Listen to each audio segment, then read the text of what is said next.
Hello everyone. Branch account આપણે new chapter start કર્યું હતું લાસ્ટ લેક્ચરમાં. બ્રાન્ચ અકાઉન્ટ યુનિટ નંબર 2 છે જે આપણું, અને આ લેક્ચરની અંદર આપણે લાસ્ટ લેક્ચરમાં આપણે બ્રાન્ચ અકાઉન્ટનું ઇન્ટ્રોડક્શન વિશે જોયું હતું, ટાઈપ્સ ઓફ બ્રાન્ચીસ જોઈ હતી, કેટલા પ્રકારની અલગ અલગ બ્રાન્ચીસ હોય છે, અને આપણા સિલેબસની અંદર આપણે બ્રાન્ચ અકાઉન્ટ આ ચેપ્ટરમાં બ્રાન્ચ અકાઉન્ટ્સ કઈ રીતે તૈયાર કરવામાં આવે, જુદા જુદા જે ક્વેશ્ચન કઈ રીતે આપણને પૂછે છે એના વિશે આપણે ચર્ચા કરી હતી. અને આપણે જોયું હતું કે બ્રાન્ચ આપણે મેઇનલી ત્રણ ટાઈપની હોય છે, ડિપેન્ડન્ટ એન્ડ ફોરેન બ્રાન્ચ. આપણા સિલેબસમાં આપણે અહીંયા ડિપેન્ડન્ટ અને ઇનડિપેન્ડન્ટ બ્રાન્ચ વિશે આપણે સ્ટડી કરવાનું છે. ફોરેન બ્રાન્ચના ક્વેશ્ચન આપણા સિલેબસમાં. ઓકે, તો આપણે સ્ટાર્ટ કરીએ આજથી. આઈ થિંક લાસ્ટ લેક્ચરમાં આપણે મેથડ સાથે ક્વેશ્ચન પણ એક જોયેલો હતો, પણ એ બેઝિક નોર્મલ ક્વેશ્ચન હતો કે જેનાથી આપણને બ્રાન્ચના અકાઉન્ટ્સમાં કઈ રીતે ઇફેક્ટ આપવાની છે, ડેબિટ ક્રેડિટ શું છે, ફોર્મેટ વગેરે આપણને ક્લિયર થાય. ઓકે, તો સ્ટાર્ટ કરીએ આપણે આજના લેક્ચરથી પ્રેક્ટિકલ ક્વેશ્ચન. અને આજનો આપણો ક્વેશ્ચન આપણે જોઈશું એ છે ક્વેશ્ચન નંબર 2. ફર્સ્ટ ક્વેશ્ચન આપણે જોયો હતો લાસ્ટ, જેમાં આપણે ફોર્મેટ્સ અને મેથડ આપણે ક્લિયર કરી હતી. બરાબર છે, એકવાર રિપીટ કરી દઈશું મેથડ પણ અહીંયા, અને ધ્યાનથી સમજી લેશો, કારણ કે કોઈ પણ ક્વેશ્ચન આપણે જોઈએ તો ક્વેશ્ચનની અંદર અમુક બેઝિક જે પોઈન્ટ્સ હોય છે એ તો એના એ જ રહેવાના છે. મતલબ જે બેઝિક હોય છે એનો કે આ અમુક ટ્રાન્ઝેક્શન્સ પર્ટિક્યુલર ફિક્સ્ડ જ હોય છે કે આપણને આવે જ છે. જે નવા ટ્રાન્ઝેક્શન અમુક ઇન્ક્લુડ થતા રહી છે દરેક ક્વેશ્ચનમાં, એ તમારે ખાસ અલગ અલગ રીતે ત્યાં ટિક માર્ક કરી અને દરેક હોવાના છે કે જો ટ્રાન્ઝેક્શનમાં થોડું ચેન્જીસ થાય તો એના કારણે આપણે આપણા લેઝર એકાઉન્ટ જે બનાવીએ છીએ કે બ્રાન્ચ એકાઉન્ટ જે પ્રિપેર કરીએ કે જર્નલ એન્ટ્રી જે લખવાની થાય કદાચ, તો એમાં ક્યાં ચેન્જીસ. ઓકે, તો ચલો સ્ટાર્ટ કરીએ ક્વેશ્ચન નંબર 2. ક્વેશ્ચન નંબર 2 છે, Wadia traders has a branch at Nagpur. Head office sends goods to branch at cost on the condition that sales are to be made for cash only. Head office જે છે એ બ્રાન્ચને માલસામાન કઈ રીતે મોકલે છે? At cost, પડતર કિંમતે જ માલસામાન મોકલે છે, અને ફિક્સ કરી દીધું કે એમને ઓનલી કેશ સેલ કરવાનું છે, ક્રેડિટ સેલ કરવાનું નથી. All cash received by branch is to be remitted to the head office daily. જેટલું પણ કેશ કલેક્શન મતલબ રોજે થાય, જેટલું કેશ સેલ કરવામાં આવે એ ડેલી એમને હેડ ઓફિસને રેમિટેડ ટુ એટલે કે આપી દેવાની છે. આપણે જોયું હતું એમની જે પ્રોસેસ છે એ પ્રમાણે બ્રાન્ચ છે એમની જે કલેક્શન થાય એ ડેલી હેડ ઓફિસના બેંક એકાઉન્ટમાં જમા કરાવી દેવાનું છે. એટલે અહીંયા રેમિટેડ ટુ કેશ મતલબ બ્રાન્ચ પાસે જેટલી પણ રોકડ રકમ આવે છે ડેલી, એ રકમ એમને બ્રાન્ચના બેંક એકાઉન્ટમાં જમા કરાવી આપવાની. Okay,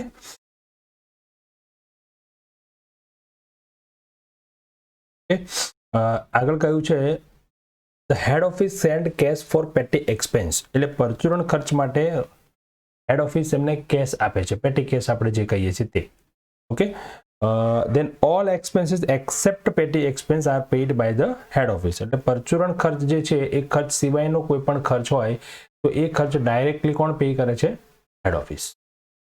okay, from the following transactions of the branch for the year ending 31st March 2010, prepare branch account, branch trading account and branch profit and loss account. Branch account, branch trading and branch P&L આટલું પૂછ્યું છે, પણ આપણે પેટી cash account તૈયાર કરવું પડે, કેમ કે પેટી કેશમાં આપણે જે 4 એન્ટ્રીઝ આવે છે, આપણે ફોર્મેટ વખતે મેં સમજાવી હતી કે પેટી કેશમાં મોસ્ટલી 4 એન્ટ્રીઝ આવશે, 4માંથી કોઈ એક ફિગર આપણને નહીં આપ્યું હોય જે ફાઇન્ડ આઉટ કરવા માટે પેટી કેશ અકાઉન્ટ તૈયાર કરવું પડશે. બરાબર, જો આપેલો હોય તો કોઈ જરૂર નથી, આપણે તૈયાર કરવું પડે. ચલો ચેક કરીએ આગળ શું ઇન્ફોર્મેશન આપી છે. તો સ્ટોક આપ્યો છે 31st માર્ચ 2009. હવે જો આપણે કયા તારીખે એકાઉન્ટ બનાવવું છે, અહીંયા ટ્રાન્ઝેક્શન આપણને બ્રાન્ચના આપેલા છે four the year ending 31st March 2010, અને આજે સ્ટોક છે એ 31st માર્ચ 2009, એટલે આ કયો સ્ટોક થયો કહેવાય? Opening stock. ઓકે, એના પછી કેશ. હવે જો અહીંયા કેશ અને પેટી કેશ એ બંને અલગ અલગ આપેલું છે. એટલે બ્રાન્ચ પોતાની પાસે જે કેશ રાખે છે એ કેશમાંથી જેટલું કલેક્શન થાય એમાંથી ડેલી બેઝ પર હેડ ઓફિસને જમા કરાવવાનું છે. પણ એ કેશ અહીંયા આપેલું છે આપણને ઓપનિંગ બેલેન્સ, તો મતલબ એવો થાય કે અમુક કેશ બ્રાન્ચ પોતાની પાસે રાખતી પણ હશે, એટલા માટે જ કેશ બેલેન્સ આપ્યું છે. નોર્મલી નાની મોટી રકમ રાખી શકે, બરાબર છે. 200 રૂપીઝ ઓપનિંગ બેલેન્સ કેશનું આપ્યું છે, પેટી કેશનું ઓપનિંગ બેલેન્સ આપેલું છે. Okay, then goods received from HO, head office પાસેથી જે માલ સામાન મળ્યો. Goods return to HO, petty cash received from HO. Furniture received, furniture મળ્યું છે HO પાસેથી, ડેટ આપી દીધી 1/10/2009. 10મા મહિનામાં આપણને ઓક્ટોબર મંથમાં ફર્સ્ટ ડેટ આપણને ફર્નિચર આપવામાં આવ્યું છે હેડ ઓફિસ તરફથી. દેન પેટી કેશ 31 માર્ચ 10 એટલે કે ક્લોઝિંગ બેલેન્સ આપ્યું છે, સ્ટોકનું ક્લોઝિંગ બેલેન્સ આપ્યું છે. કેશ રેમિટેડ ટુ HO, હેડ ઓફિસને આપણે કેશ આટલી જમા કરાવી છે. ઓકે, દેન એક્સપેન્સ આપેલા છે. જો એક્સપેન્સમાં salary and wages, rent, rates, insurance, electricity, carriage and wages and advertising. હવે અહીંયા જો રિસીવ્ડ ફ્રોમ HO પાસેથી આટલી રકમ મળી છે એન્ડ પેઇડ બાય બ્રાન્ચ, અને બ્રાન્ચે આટલી રકમ ચૂકવી છે, તો એના માટે આ કેશ એકાઉન્ટ થશે. આપણને જે કેશનું બેલેન્સ આપ્યું છે ને, કેશનું બેલેન્સ આટલા માટે આપ્યું છે કારણ કે જો અહીંયા ઉપર સૂચના આપણને એવી હતી કે the head office send cash for petty cash, petty expense માટે જ આપણને કેશ આપે છે, બરાબર છે. પણ અહીંયા તો આપણને એવી પણ સૂચના આપી કે આ ખર્ચાઓ માટે પણ રકમ બ્રાન્ચે આપેલી, હેડ ઓફિસે આપેલી છે અને બ્રાન્ચે એ ખર્ચ ચૂકવ્યો છે. જો 10,000 છે, 9,500 પે કર્યો છે, તો 500 રૂપીઝ બેલેન્સ કોની પાસે રહેશે? બ્રાન્ચ પાસે. એ પેટી કેશ નથી, એક શું છે કેશ છે, એટલા માટે આપણને કેશ બેલેન્સ અલગથી અહીંયા આપ્યું છે. તો કેશ એકાઉન્ટ પણ તૈયાર કરી દેવાનું, જેમ પેટી કેશ બનાવીએ છીએ એ પ્રમાણે, બરાબર. તો આ ક્વેશ્ચનમાં આપણે કેટલા અકાઉન્ટ તૈયાર કરવા પડશે? Branch account, petty cash account, cash account, trading account and P&L account. આટલા અકાઉન્ટ આપણે તૈયાર કરીશું, બરાબર છે. સ્ટાર્ટ કરીએ. ફર્સ્ટ આપણે અકાઉન્ટ્સ તૈયાર કરી દઈએ.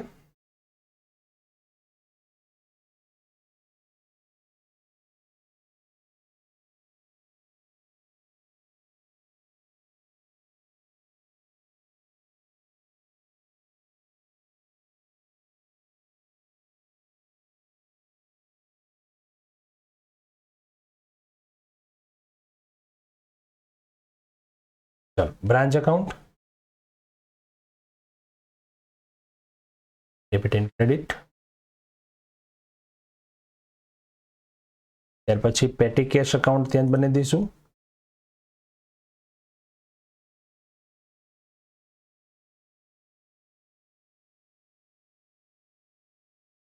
Branch trading account for the year ended 31 March 2010. Debit and.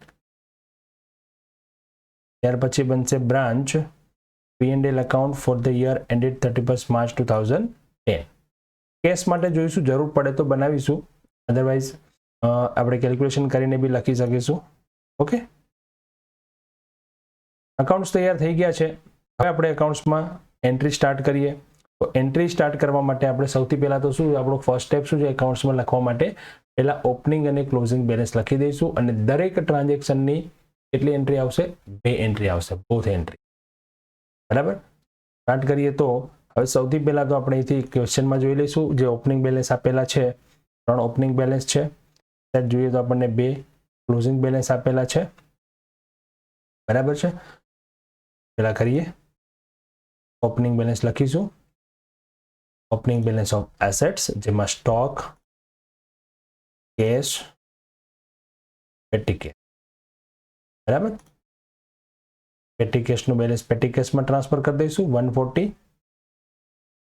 અહીંયા ક્લોઝિંગ બેલેન્સ લખી દઈશું. ચલો પહેલા ઓપનિંગ બેલેન્સની આપણે ક્રોસ એન્ટ્રી આપી દઈએ. તો આની જો 2 એન્ટ્રી થઈ ગઈ અહીંયા. હવે સ્ટોકની બીજી એન્ટ્રી ક્યાં થશે? ટ્રેડિંગ એકાઉન્ટમાં. P&Lની ટ્રેડિંગ એકાઉન્ટમાં ડેબિટ સાઇડ લખી દઈશું opening stock. Okay, cash account આપણે અત્યારે બનાવતા નથી, તો આપણે કેશની બીજી એન્ટ્રી થશે નહીં. ચલો ક્લોઝિંગ બેલેન્સ લખીએ. હવે પેટી કેશ, કેશમાં બીજી એન્ટ્રી આપી દઈશું ક્લોઝિંગ. સ્ટોક 1000 અહીંયા લખીશું અને સ્ટોક બીજું આપણે ક્યાં લખીશું? Trading account. સોરી, P&L આવી જાય છે. Okay, trading account. Closing stock 1000.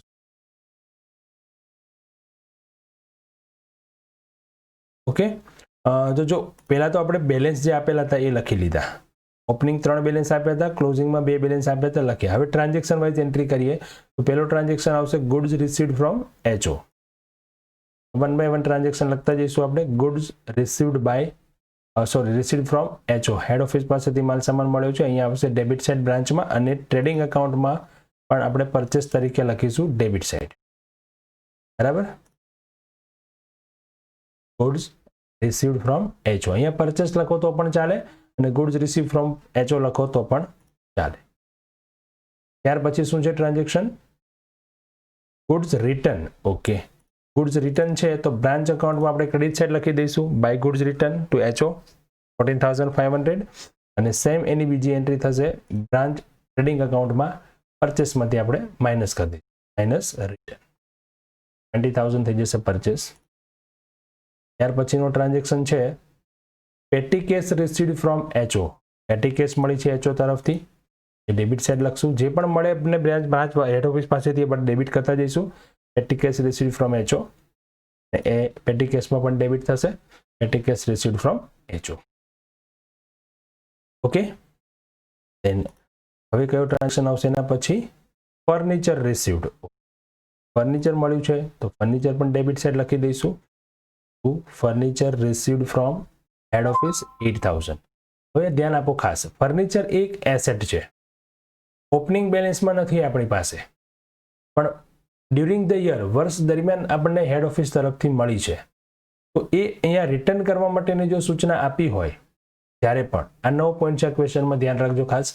અહીંયા આપણે જો રિટર્ન કરી હોય હેડ ઓફિસને તો આપણે ક્રેડિટ સાઇડ લખીશું, પણ એસેટ છે તો એસેટ પર ડેપ્રિસિએશન ગણવામાં આવશે, જેની ઇન્ફોર્મેશન આપણને ક્વેશ્ચનમાં આપેલી હોવી જોઈએ. તો લાસ્ટ લાઈન અહીંયા આપી હતી, જો ડેપ્રિસિએટ ફર્નિચર બાય 5%. ફર્નિચર આપણે મોકલ્યું છે 1/10/2009. આ ડેપ્રિસિએશનની એન્ટ્રી આપણે કરી. કઈ રીતે ડેપ્રિસિએશનની એન્ટ્રી થશે તો ધ્યાન આપો ખાસ. અહીંયા આપણે ફર્નિચર લખીશું, અને સામેની બાજુ જ્યારે આપણે લખીશું ક્રેડિટ સાઇડ, એનું ક્લોઝિંગ બેલેન્સ અથવા તો તમે જે રિટર્ન કરો છો હેડ ઓફિસને, ત્યાં જે વેલ્યુ લખો એ ડેપ્રિસિએશન માઇનસ કર્યા પછીની લખો. એટલે અહીંયા એની ઓપનિંગ બેલેન્સ આવી જશે, ઓપનિંગ બેલેન્સ મતલબ કે જે મોકલ્યું હતું એની કોસ્ટ પ્રાઇસ આવી જશે, અને સામેની બાજુ આફ્ટર ડેપ્રિસિએશન વેલ્યુ આવશે. તો ઓટોમેટિક ડિફરન્સ જે છે એ ડેબિટ સાઇડ આપણો ડેપ્રિસિએશનની વેલ્યુ આવી જશે. અને એ ડેપ્રિસિએશનની વેલ્યુની સેકન્ડ ઇફેક્ટ આપણે બીજી ઇફેક્ટ આપીશું P&L એકાઉન્ટ માટે. આપણે ક્યાં લખીએ છીએ ડેપ્રિસિએશન? P&L debit side. તો અહીંયા જે ફર્નિચર છે આપણે એનું કેલ્ક્યુલેશન કરી રાખીએ ત્યારે ખાલી ડેપ્રિસિએશનની, તો ફર્નિચર હતું ટોટલ 8,000 હતું, અને 5% એના પર ડેપ્રિસિએશન હતો, અને 6 મંથનો ડેપ્રિસિએશન આવશે because furniture sent to branch on 1/10/2010. 1/10 મોકલ્યું છે, 9. તો 1/10 મોકલ્યું છે તો 1/10 to 31st March એટલે કેટલા મંથ થશે? Only 6 month. એ 6 મંથનો ડેપ્રિસિએશન કેટલું થઈ જાય છે? 200, જે આપણે અહીંયા ડેબિટ કરી દઈશું. Depreciation on furniture 200. અને બ્રાન્ચ એકાઉન્ટમાં એની બીજી અસર આવશે, પણ બ્રાન્ચ એકાઉન્ટમાં બીજી અસર આપણે ડેપ્રિસિએશનથી નહીં લખીએ. અહીંયા આપણે એનું બેલેન્સ લખ્યું, સામેની બાજુ જો આપણે એને રિટર્ન કર્યું હશે તો રિટર્ન લખી દઈશું. બરાબર છે. Furniture sent to sent to head office, અથવા એને ક્લોઝિંગ બેલેન્સમાં લખી દઈશું માઇનસ કરીને, એટલે કે 200 માઇનસ.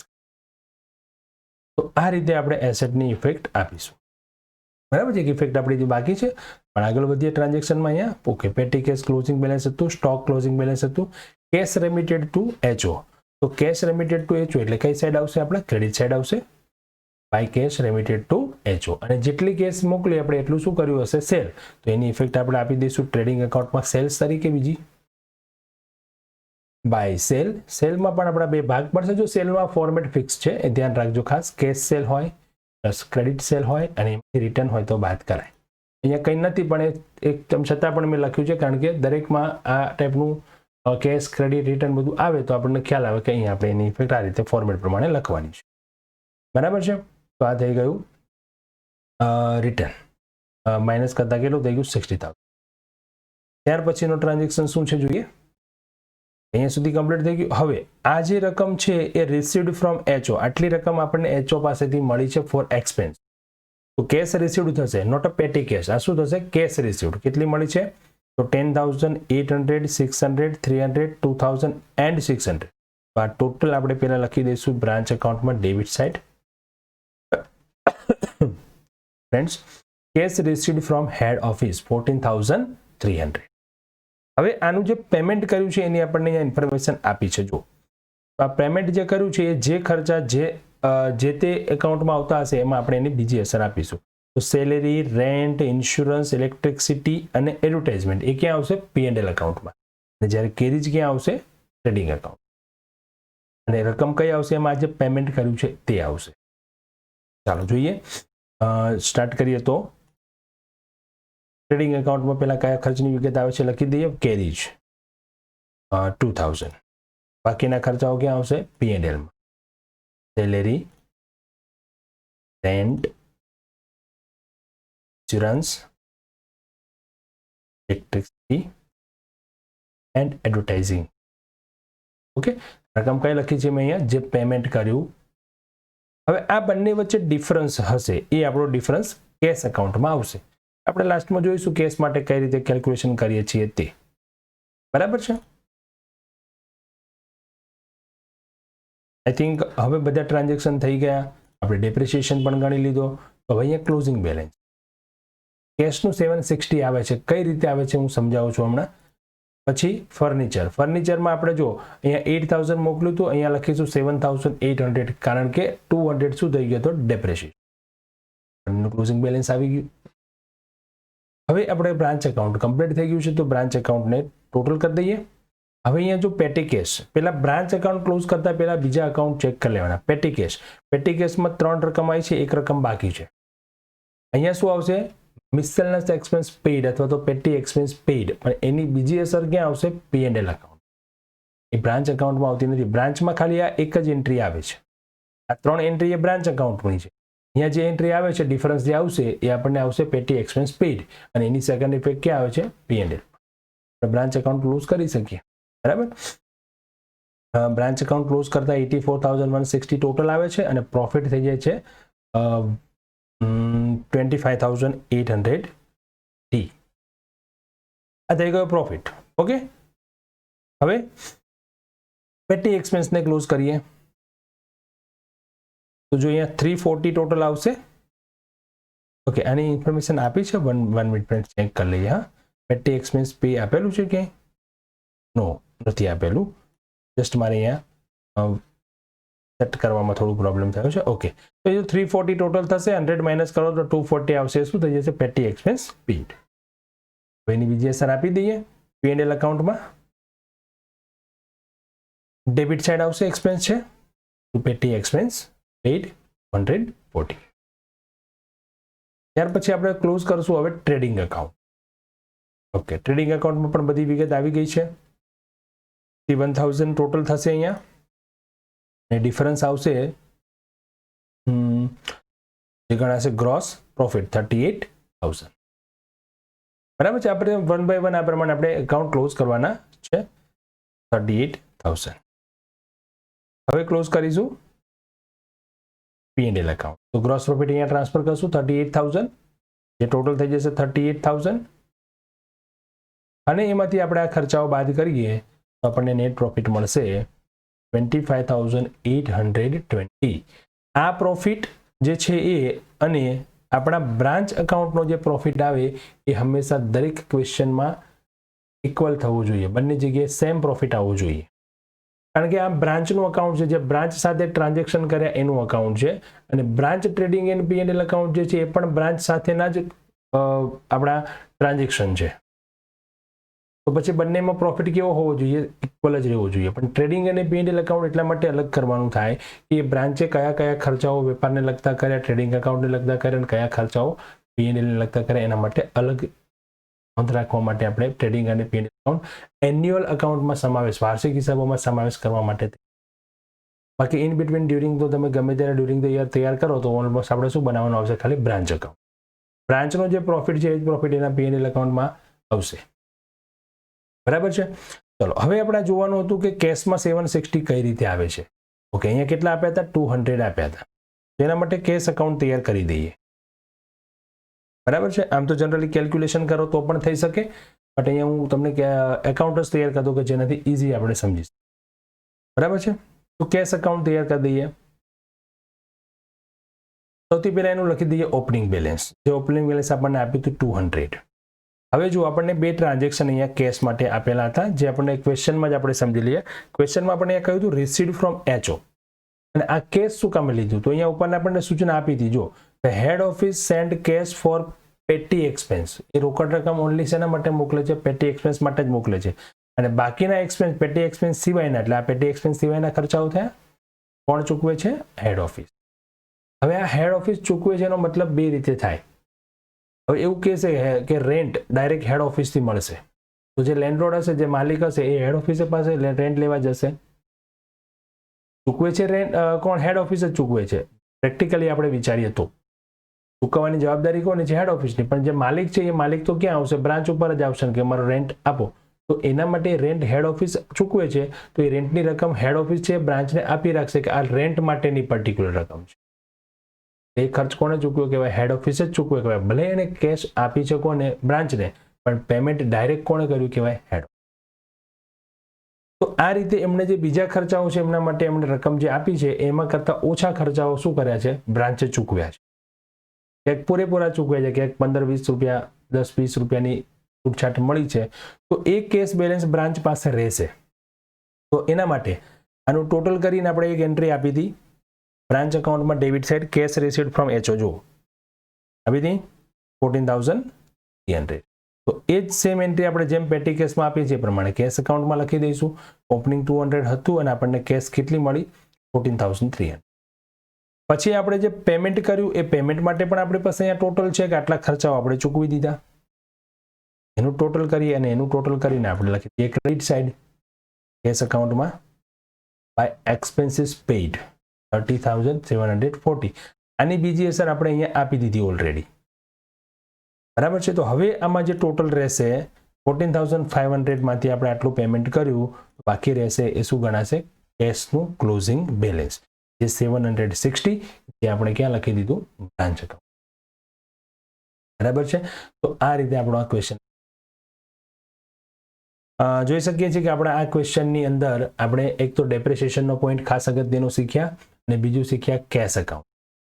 બરાબર. કેશ અકાઉન્ટ ક્યારે બનાવવું, કઈ રીતે જેવી ઇન્ફોર્મેશન આપી એ પ્રમાણે આપણે જોઈએ, જેથી આપણને કેશનું ક્લોઝિંગ બેલેન્સ, ઓપનિંગ બેલેન્સ અથવા તો ખર્ચાની જે રકમ મળી છે કે જે ચૂકવી છે એની આપણને કોઈ એક રકમ મળી શકે.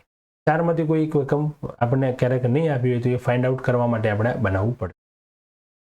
બરાબર છે ફ્રેન્ડ્સ. ચલો તો મળીશું નેક્સ્ટ લેક્ચરમાં અને નવા ક્વેશ્ચન સાથે. કે ત્યાં સુધી પ્રેક્ટિસ કરો આની અને મેથડ બરાબર તૈયાર કરો.